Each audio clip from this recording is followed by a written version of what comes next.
Good afternoon. It's Wednesday, the 18th of October 2017, just after 1 o'clock. Welcome to UK Column News. I'm your host, Brian Gerrish. With me in the studio, Mike Robinson. And we're joined today by live video Skype link with David Scott, Northern Exposure, and Alex Thomson, Eastern Approaches. And of course, Alex reporting from the depths of the Netherlands. Happy EU Human Trafficking Day, Brian. That is today. Good. Yes. Good. I'd missed that. So here we are. Rob Wainwright, who's the British Executive Director of Europol, he has said by working together, he tweeted out, we can succeed in eradicating this heinous crime. I don't think so. He said in the quote that went with this, he said, trafficking in human beings is a global problem and a thriving criminal industry that affects the lives of millions of children, women and men around the world who are trapped in severe forms of exploitation. By working together, leveraging our concerted power and increasing the operational priority given to investigating human trafficking, the police community and civil society can succeed in eradicating this heinous crime.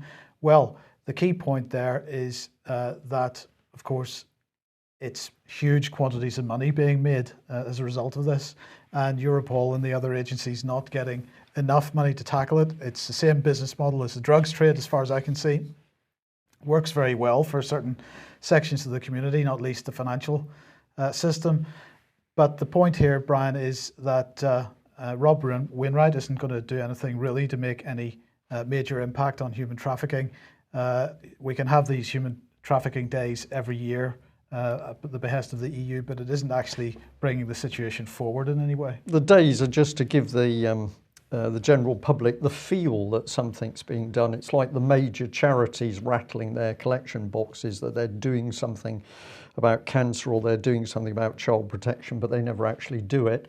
Perhaps we can remind our audience that at the moment, we, the UK column, at the UK column, are very confident that the British government cannot produce any single statistic for the number of children that disappear each year in UK. If you go to the National Crime Agency, they haven't got the figures. The child protection charities haven't got that figure. Wouldn't that figure be a good place to start to actually understand how many children are being who are disappearing each year? That would seem reasonable. Too difficult for Britain in 2017. So where do we go from there? Well, we come on to this happy email. Justin Walker from the British Constitution Group received this email, and this has come back with regard to the Leave the EU Immediately campaign. And it's petition, sorry, is the right word. So the government has responded to questions about leave the EU immediately. That is the email, just to show the official thing on screen. Let's have a look at what they say. The government has responded to the petition you signed, leave the EU immediately. And the government says this: the country voted to leave the EU and this government respects that. A smooth and orderly exit is in the interests of both the UK and the EU. The country voted to leave the EU and the government is clear that there must be no attempts to remain inside the EU, no attempts to rejoin it through the back door, and no second referendum. In leaving the EU, the government will seek the best deal for the UK, maximising the benefits from leaving the EU, control over our borders, laws and money, while maintaining the greatest possible access to EU markets and continuing to work with our European neighbours on common problems. After withdrawal, the UK will bring an end to the direct jurisdiction of the Court of Justice of the European Union in the United Kingdom. And we'll give the last little bit. The Prime Minister has been clear that the days of Britain making vast contributions to the European Union every year will end. The European Commission has set out the European Union's position on the financial settlement, and the government is undertaking a rigorous examination of the detail of this. The government has already introduced legislation to ensure that the UK exits the EU with certainty, continuity and control. A smooth and orderly exit is in the national interest, and further legislation will be introduced to deliver that. Both the UK and the EU should want to achieve the best possible outcome and the strongest possible partnership for the future. The government believes that a deep and special partnership between an independent UK and the EU is in the interests of both sides. And that's come from the Department for exiting the European Union. Excellent. So notice the little mention we need a few laws. We need a few more laws to make this happen. Okay. And before I give our guests a chance to comment on that, let's have a look at the department. It's here. Very fine department it is too. And here's some of the objectives. Of course, the first one is to lead the UK's negotiations to leave the EU and establish a new partnership between the EU and the UK. Yes. So we're leaving, but we're not leaving because we're having a new partnership. And as UK column has shown time and time again, of course, a key part of the new partnership, it will be EU military integration. So we can follow through, have a look at some of the people, encourage our audience to do this, because basically these are people who've spent most of their lives working inside the EU. Now they've suddenly realised the error of their ways and they're going to work flat out to get the UK out of the EU. This man, particularly interesting, Tom Shinner. What's his background? Well, his background is really teaching. At the moment, he's Director of Cross-Government Policy Coordination at the Department for Exiting the European Union. So he's in a very powerful position. He was previously Senior Policy Advisor to the Secretary of State for Education. But now he can deal with every government department. He's hopped from education. You're seeing it so far, Mike. Excellent. Okay. Well, we did a little bit of work on this gentleman just to see if there was anything more. We came across this from TES. I'm not sure what that stands for, but that's the source of this by Richard Vaughan. Michael Gove has appointed a 28-year-old free school founder to one of the Department for Education's top civil service roles on a salary advertised at £105,000.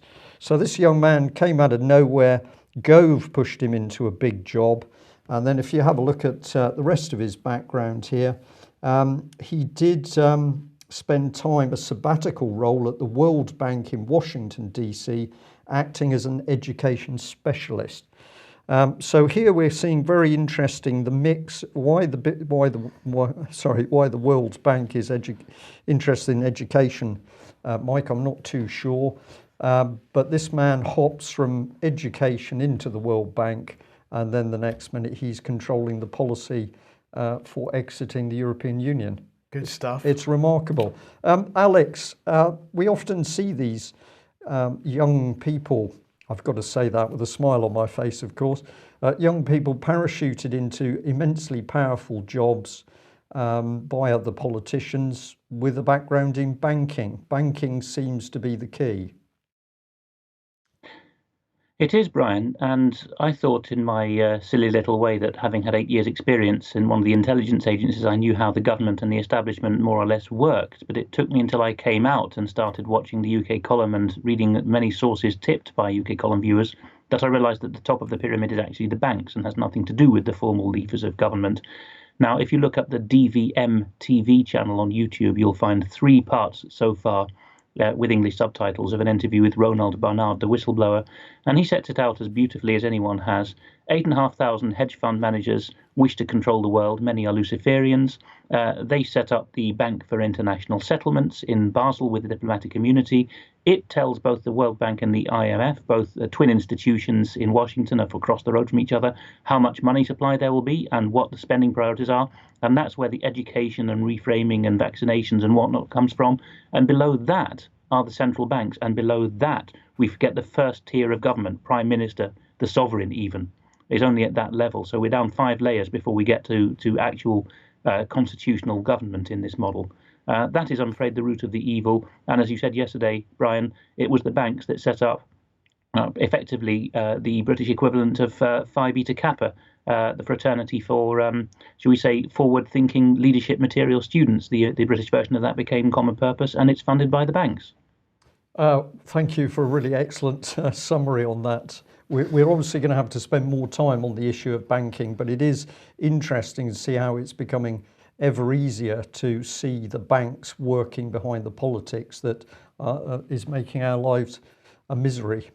Well, you just mentioned military unification there, Brian. Well, we've got another country now declaring its intention to join the EU's defence initiative PESCO, being discussed at the European Council meeting tomorrow and Friday. If you're not aware of what PESCO is, have a look at the last 2 days of UK column news, and you'll get the details of that. But this is the key driver for military unification in the EU. But we have some really good defence news, Brian, really fantastic defence news, because here we are. The F-35 has been cleared for takeoff.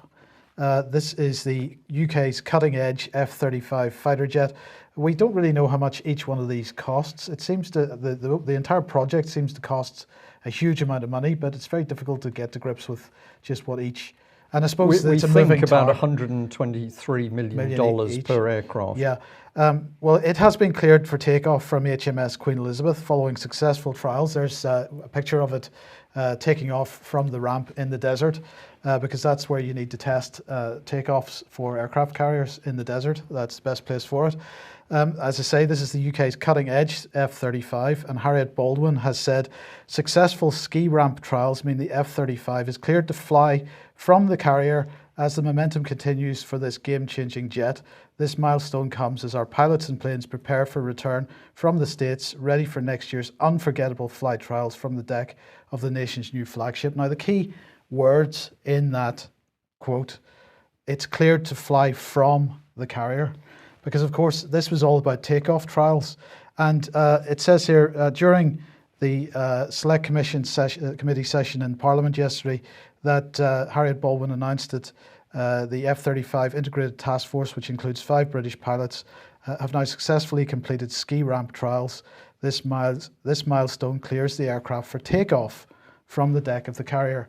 There's nothing in this press release which says anything about landings. As far as I know, there have been no trials about landings. We don't know when it's going to be cleared for landings. But it can at least negotiate half of its main mission, which is safe takeoffs and safe landings, Brian. Okay, and the bit I'll add to that, Mike, is there is not a word at the moment from the Royal Navy or the Ministry of Defence about the immense problems inside the Royal Navy. We have mentioned this time and time over many years, but big problems with manning on board the ships, technicians in very, very short supply. And this morning I have been told, and we're going to follow up on this, that at the moment there is no single ship in the Royal Navy that is fully 100% operational. All of them have some issue, whether it's related to maintenance or spares or manning or other problems, as we saw with Vigilant, which had a major breakdown of morale and discipline on board. But the source who spoke to us this morning says there is not one ship that's unaffected by this. Now, in the chat box, a comment has been made that the pilots of the F-35 must be breathless with excitement. Well, no, that's not true. They're breathless because the F-35 keeps switching off its oxygen supply and they have nothing to breathe. That's why they're breathless. Now, let's bring David Scott in at this point.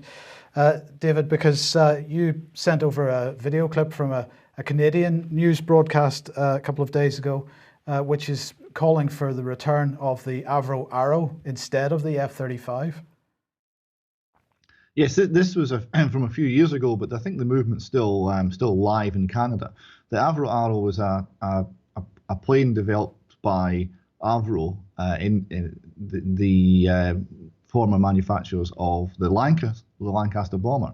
They've been building Lancasters in Canada during the war. They developed a considerable degree of skill, and after the war, they set up an independent company, Avro Canada, and they developed this absolutely world-beating aircraft to a spec put forward by the Royal Canadian Air Force. And it's been suggested, it was cancelled in 1959. It was manufactured, there was something like 7 planes flying. It was a huge technical success and was cancelled by the Canadian government. And it's been suggested that it could in fact be resurrected. It was cancelled in a strange way. It was kind of destroyed. The instruction was to destroy all the drawings and all the videos. It was to be completely deleted from the memory banks. But the engineers who had spent so long working on it took a lot of the drawings home, and enough of the information survived that it could actually be resurrected. Now, when you compare it with the F-35, it gets a little embarrassing. Remember, this is a 1950s technology. It's twice as fast as the F-35. It flies far higher. It's got twice the range. As a platform for shooting at things, it seems to be enormously better. It has many similarities in terms of its treatment by government with the TSR2, Brian. Absolutely, and I can say, because my father worked on the TSR2 project, and I remember well the night he came home to say that the whole project had been suddenly cancelled by the British government. But exactly the same things as you're talking about, David. The whole of the production facilities were to be destroyed, the jigs were to be destroyed. It was clear that there was to be no possibility of this aircraft being resurrected. And the point we're really making is the destruction of these aircraft and the technology. We can leave aside the fact it was military, but it was our own governments that were destroying the progress being made. Why would they do that, I wonder? David? This is exactly the point. I mean, in losing this plane, Canada lost a leading edge ability in supersonic aircraft manufacture. And if they spent all of their taxpayers' hard-earned money, rather than buying F-35s, which don't work, but in developing industry and ability within their own country, people are saying, well, actually, it would be cheaper, because the sort of economies of scale we're meant to have aren't coming from the F-35. And look at all the benefits we would get. Yeah. I think we just better add in here, we are of course well aware that the F-35 is capable of vertical takeoff and landing. We are aware of that, so not quite comparing apples with apples. But the point is that the technology that was there many years ago simply destroyed by our own governments. So what is the Defence Academy of the United Kingdom up to? Well, I brought this in because originally the Ministry of Defence ran training courses for people who were going to go through to senior positions in the military. And the idea was to take people out of one service and get them, say, if you were Navy, you would go on a course which was to start to introduce problems around the Ministry of Defence, so you can understand that. But if you were Royal Navy, you would be alongside colleagues from the Royal Air Force or the Army, and you would start to learn issues that were important to them. But this was essentially training for British military people. You may get some Commonwealth people coming into these, but if you go and have a look at this Defence Academy now, which says that it's part of the Ministry of Defence, it's boasting that it's training people from 57 nations around the world, and they're working alongside Serco in leadership training. In fact, anybody can come onto one of these courses now. So what we're seeing is another slice of privatisation of British military infrastructure in order to derive profits for somebody, presumably. Have a look yourself. And I'll just move on to this one. There's a lot to discuss here, but we'll just touch on it briefly. The Red Cell has produced this policy document, B+1, Policy Priorities and that's preparation for Brexit. And what are they talking about? Well, have a look at this. Taking advantage of the opportunities for Brexit and guarding against the possible problems will require a number of laws to be passed immediately. Here we are joining up with the need for these laws. Because EU law is so nebulous, affecting every part of British public life, passing laws in the normal way will be a far too time-consuming process. There are already reports that Parliament's legislative timetable will not be able to cope with the number of tasks it will have to deal with. The government, and this is the key one, the government needs the power to make the necessary changes quickly and effectively, though not at the expense of bypassing the parliamentary process entirely. Well, that means they're going to bypass the parliamentary process just a little bit. Indeed. So we're going to make new laws, but don't worry, because we won't really bother with Parliament for those new laws, because we can bypass those. And then I was intrigued about this. Down at the bottom it says immediate changes are needed so that urgently needed improvements can be made to the law that govern, amongst other things, the NHS and the intelligence services. And I thought that was a very interesting combination. Alex, perhaps you might like to comment on that. I was fascinated at the bypassing Parliament to produce laws. That's got a constitutional impact, and we're combining the NHS with intelligence services. Why would that be? Pan-Europeanisation, Brian. President Macron of France gave the clue in the 4-part tweet, which we made a slide of and tweeted out and put on the broadcast a couple of weeks ago. The fourth of his I want tweets was, the fourth was the European prosecutor. The third, I think, was we must have a European Union intelligence agency. And you do that, as with military union, by suborning and amalgamating and placing under joint alien command the existing national infrastructure and sworn officers of the nations. So that, I think, is what's going to happen. The tie-in with the NHS, I think, is simply another indication that David Ellis is bang on the money, that anything which has a large tax revenue base, health most certainly does, intelligence most certainly does, is, and this is the key bit, by decree of the city and Wall Street and Switzerland, none of which are Eurozone countries, by decree of those city-states, it is all going to be done on a pan-European basis. Much the same reason why the Sands report in 1957 said we will have one defence supplier, and then why Avro was scrapped in 59 and TSR2 in about 74. The same policy being pushed by the same, what a British politician called the gnomes of Zurich, as it were, of the BIS, but again, under Anglo-American command. None of this is European policy, pure and simple. It's all being shenaniganed by the Anglos behind the scenes. Okay, well, Alex, let's see what you think about this then, because this is the Investigatory Powers Tribunal website.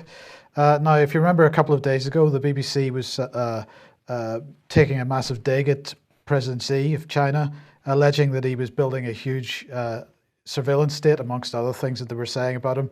And I said, the hypocrisy here is unbelievable, because Theresa May is pursuing this agenda herself with the utmost strength or vigor, as fast as she can possibly do it. So this is the Investigatory Powers Tribunal, and from yesterday and until tomorrow, it's holding a hearing on bulk data collection. And giving evidence was Privacy International. Now, you may have some views, people may have some views about Privacy International. Let's just make the point that it is an NGO. It is foundation funded. It receives money from the Decium Foundation, Open Society Foundations, International Development Research Centre, Oak Foundation, Ford Foundation, Esme, Fairburn. All the usual suspects are in there, but perhaps they do some useful work. But we'll talk about that in a second. Now, what they are saying is that they have obtained previously unseen government documents which show that GCHQ has been collecting social media information on, potentially millions of people.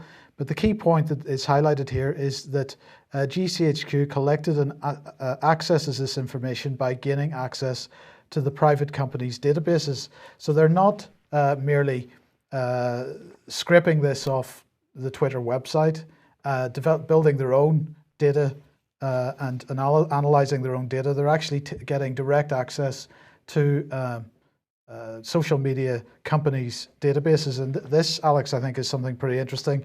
They go on to say that letters obtained by Privacy International reveal that the body tasked with overseeing intelligence agencies' activities, that's the Investigatory Powers Commissioner, was kept in the dark as UK intelligence agencies shared massive databases with foreign governments, law enforcement and industry, potentially for decades. And they say that because of Privacy International's litigation on this, the Investigatory Powers Commissioner sought immediate inspection when secret practices came to light. And they say that inappropriate and uncontrollable sharing with industry third parties currently remains without any proper oversight, yet some contractors have system access rights which could allow them to enter the agency's system, extract data and cover their tracks. Now, we have discussed this issue of the merging of the GCHQ with private organisations on previous occasions, but this goes well beyond what we've discussed in the past, Alex. It's quite a shock what you're reading to me there, Mike. I don't doubt the veracity of it. It's all happened in the 8 years since I've left. So under the tenure of the last couple of directors of GCHQ who've been of a very different mould than their predecessors, who may have been stuffy establishment chaps, but I don't think would have captained that kind of ship. So I'm beginning to see a picture of my former employer going dark Sharing with industry is completely no-no. As I mentioned before, the other two agencies, particularly the security service, MI5, have an A-list of companies to whom they share relevant information about possible compromise to their intellectual property or their personnel. That's fair enough. But this massive contractor-based stuff is spiraling out of hand. NSA, as we know from Mr. Snowden in the public domain and many other sources besides, has gone much further than that. The majority of the many thousands of people working for NSA are contractors. Most of the stuff that they have, whenever you hear the word bulk, you can assume that is special source access, warranted access to stuff held offsite by companies. In the end, the tail wags the dog. These companies are, just as with military to mercenary relationships, it's the private guys who were a short time in public service and then off the books who are actually driving and who possess the information. And that's where the great degree of corruptibility and blackmailability is. So, we what we're talking about here is not just as, an agency sharing information by email or whatever with a private company. We're actually seeing GCHQ staff having direct access to private companies' computer systems, and we're also seeing private companies' staff having direct access to GCHQ computer systems. At what point do they just decide, let's merge these systems?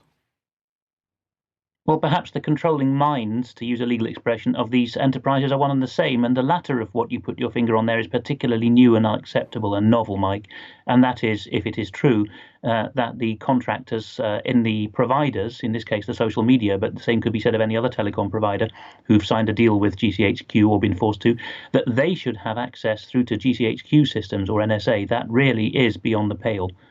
So we need to take a good hard look. And who's been Home Secretary throughout this period? Mrs. May. Absolutely. Right. We'll just mention this briefly. The Counter-Terror Awards are coming up. This is fantastic. And Counter-Terrorism Police are supporting this. They're giving financial support to the inaugural Counter-Terrorism Awards. They're going to take place next spring. And this is a competition designed to recognise the efforts of both public and private sector organisations in helping tackle terrorism and keep the public safe. Now, Alex, I would say that if the staff at GCHQ were to be asked about what they're up to and the merging of public and private in this way, they're probably going to be using keeping us all safe from terrorism as being the excuse for why they're doing it. Oh, that's the only game in town, Mike. There's no possible pretext for the collection of such bulk data on domestic targets other than the argument of the needle in the haystack or the need to seek algorithms and patterns among the domestic extremists, as they're now called, population. So counter-terrorism, but much of it is taking on a political bent, dissidence against the system. It's interesting that they say that there are a number of categories for this competition, which will focus on innovation and collaborative working, and that's really where we seem to see this all going. It's not the best. Now, just a quick reminder that tonight is the UK Column meeting in the George in Plimpton. Begins at 7:30. Get along to that if you possibly can. And then tomorrow evening, media on trial at this is Froome Stop Wars event at the Bloomsbury Central Baptist Church. Not very many tickets left, it has to be said, for this now. It's incredible, the response so far, but do get along to it if you can. Details on eventbrite.com. David, the Israeli army raids multiple Palestinian media outlets in what I think you believe is a shutdown of free speech in Israel. Well, that's the concern, certainly. The explanation given may be familiar to you. Let me give you word for word. The Israeli army said media companies raided by joint forces of the IDF, Shin Bet, that's the security service, equivalent of MI5, and the civil administration are suspected of distributing incitement materials, and that Israel will, quote, continue to take action against incitement to terror because it leads directly to terrorist attacks. So the critical thing is where you draw the line. Right? If you are talking about people who are genuinely inciting terror attacks, that's one thing. But we have to be careful, and we have to be careful as a society that line is drawn as tightly as possible. Otherwise, free speech is just eroded away. And when you hear the Prime Minister of Great Britain, former Prime Minister of Great Britain, saying things like, for too long we have been a passively tolerant society, saying to our people, as long as you obey the law, we will leave you alone. It's very chilling when you see people starting to kick down doors into media organisations and arrest journalists because of things they are writing. Where's the oversight? Where's the checks and balances here? It's very concerning. Right. Look, we don't have time to go into this in detail, but I'm just interested in your thoughts. Jacob Rothschild writing in the Times today about how proud we can be as a nation in Britain of helping to create Israel. As I say, unfortunately, we would need a bit more time to go into any detail on this, but have you any thoughts about whether we should be proud of that, David, or not? Well, look what the Balfour Declaration actually says. Right? It says it was going to create a Jewish national home at an economically sustainable rate and without in any way contravening the rights of the existing population. Now, if that had been still the policy there, if there wasn't ethnic cleansing and massive theft of assets of land, then it would be a different world. Yeah, indeed. Okay, Alex, Dutch and Belgian murders. What are the parallels? Within a week of each other, two ladies in their mid-20s were gruesomely raped and murdered. And there were one was in the Netherlands and one was in Belgium. You can see the two articles on the screen here, the Telegraaf reporting from the Netherlands and the Antwerp Gazette reporting the Belgian case. And in both cases, the justice system was openly and incontrovertibly guilty. In the left, you can see the word petition in the headline, and that's because a mother of three daughters unrelated to the victim started a petition in disgust. I've put a quotation at the bottom as why she did it. And that's been signed, when I checked this morning, by over 400,000 people, which is getting on for 5% of the adult population of the country in the Netherlands, because the suspect in this had gone to prison in 2011. The judge said he needs to go away for as long as possible to protect the public, because he said he was proud of the rapes and murders of minors he'd committed at the time. And then he was sent off to be observed by psychiatrists, who are afraid much beloved of the Dutch system, to see whether he constituted an ongoing risk to society. And because he refused to cooperate, knowing that if he was sectioned he would get an open-ended sentence, he just clammed up. The psychiatrists wrote a report saying we can't analyse him properly because he's not cooperative. And as a result, the court said, well, we're not going to section him then and let him out. And this is what happened. On the right, we have a case of a man who did something perverted to previous victims, went away for several years each time. And this time he was given care in the community. And as with the man in the case on the left, was released step by step back into the community and found the first opportunity to murder his young neighbour girl. And this is rather looking like a systemic fault in all of the more liberal Northwest European countries, actually, going on for decades, but particularly in the Benelux cases, you can see how arrogant the courts, the nexus is between the courts and the professional psychiatrists. In the case of this Dutch case, it was the Utrecht Clinic, who's named in the petition. So they're actually going to get a printout of 400,000, nearly 500,000 names landing on their doorstep, which is pretty unprecedented. Whether anything changes remains to be seen, but Benelux has had enough of this now. Okay, well, the question is, will a referendum be used in the Netherlands to change any law in the future? This was pretty poetic justice. The Council of State in the Napoleonic model of government sits between the two houses of Parliament and basically acts like the law lords and decides what's constitutional and what legislation has to be thrown out. And a couple of years ago, because it was a good thing to be populist then, one of the parties then angling for government, D66, said it would support a referendum bill, which went through and became a law.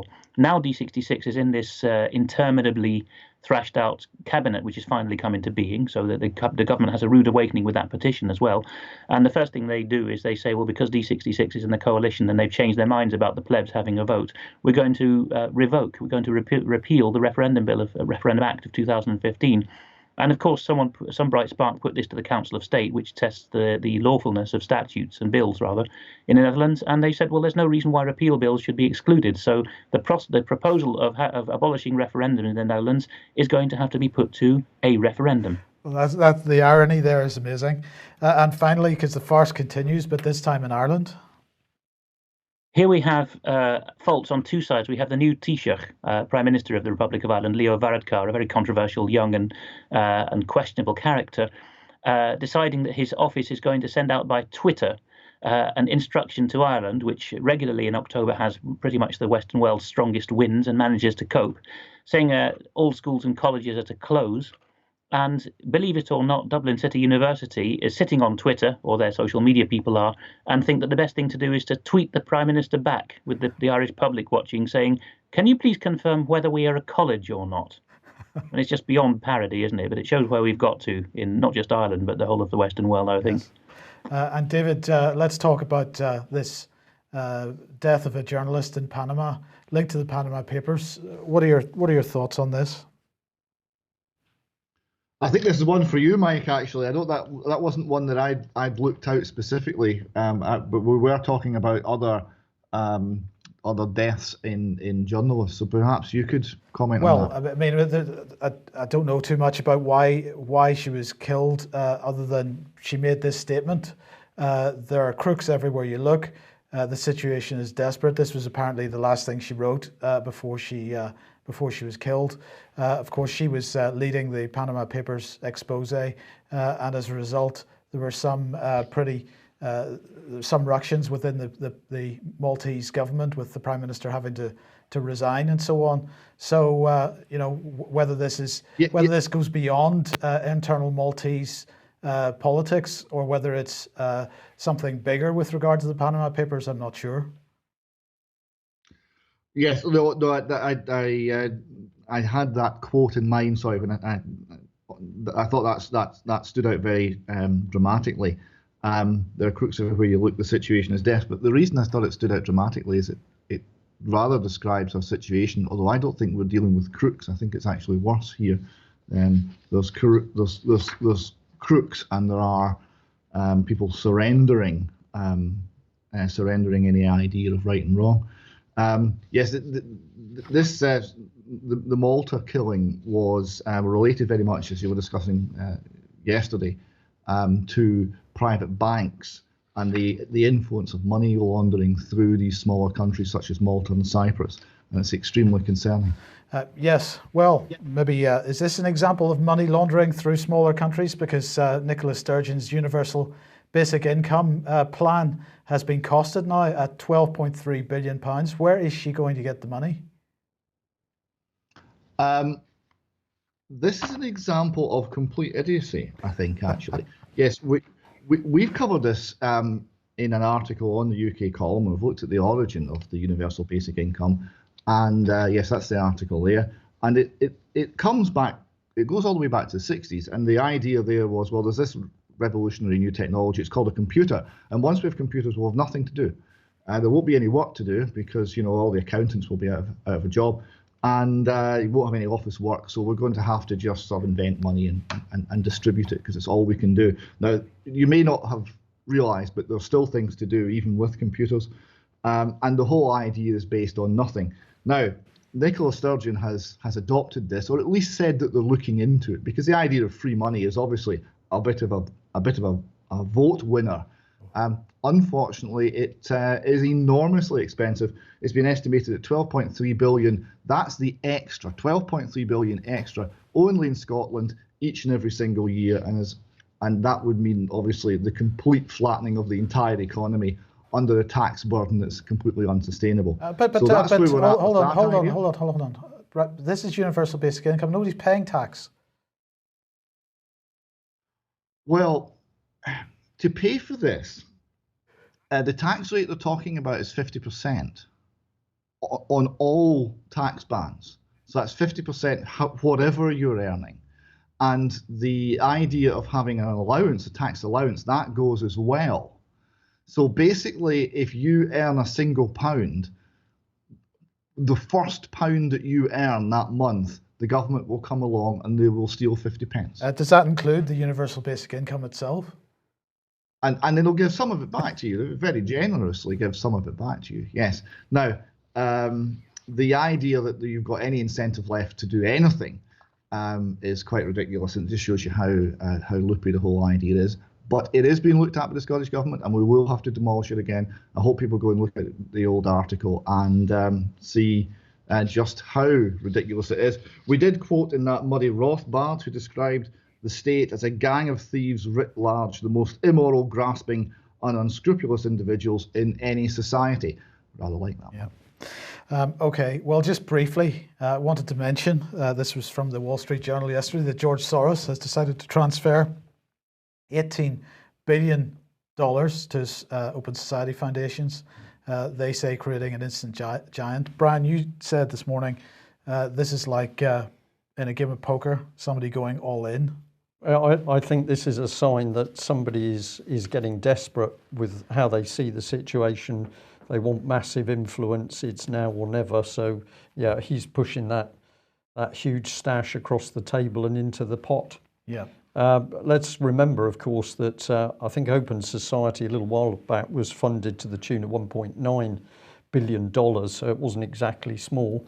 And this is the source of the power which is producing all of these aggressive non-governmental organisations and charities and other foundations which are being used to destabilise Eastern Europe. They were at work in Kazakhstan, of course, and it took the Russians to say, well, we've had enough of this, and to throw some of these organisations out of Russia and Moscow, including the British Council, of course. But Soros, immensely dangerous man, we could say simply because of the amount of money that he's got. We're running out of time, but we can discuss this one. CIA urges Trump to delay release of 3,000 never-before-seen documents on the JFK assassination. It will be interesting to see what happens. Will Mr. Trump allow this to happen? Maybe if he wants to survive, it'd be a good idea to do it, because it'd start to shine a light on the death of Kennedy. David? And let's be clear what they mean by delay. Another 25 years hidden away in the files. Trump was quite clear in this as a candidate. It will be quite telling as to whether he actually acts to block the release of this information. There must be something in there the CIA don't want you to know. I mean, Trump has been was quite clear as a candidate that he would be non-interventionist, and yet we seem to be moving in the direction of intervening in other countries, at least the US does. So I wonder how much of what he said as a candidate is actually going to come to fruition. This is a very good point, Mike. The point where Trump ceased to be entertaining, ceased to be, I suppose, an item which generated some hope was the missile attack on Syria. That's where he sold out. That's where the Trump the candidate and Trump the president were shown to be different. Yeah. But we will watch to see what happens here. Okay, well, let's end on the subject of money, because this seems to be where we need to focus. How many people, I wonder, were aware of this organisation, UKGI? The UK Government Investments is the government centre of expertise in corporate finance and corporate governance. I'm not sure whether the corporate governance is referring to UK government, but it's very interesting to see how this is panning out. So it's a limited company that began operating on the 1st of April 2016, wholly owned by HM Treasury.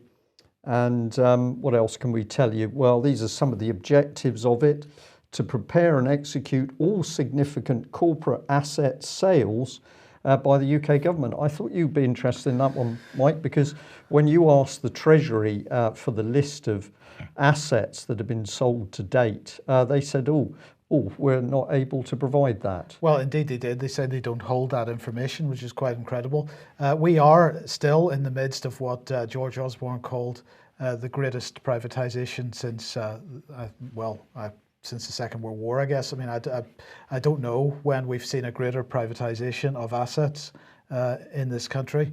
And they're not telling anybody what they're selling and how much money they're raising from it. No, they're not. So encourage people to go and have a look at this on the internet. It's on the government side, of course. So there we are. It's a government company with HM Treasury as its sole shareholder.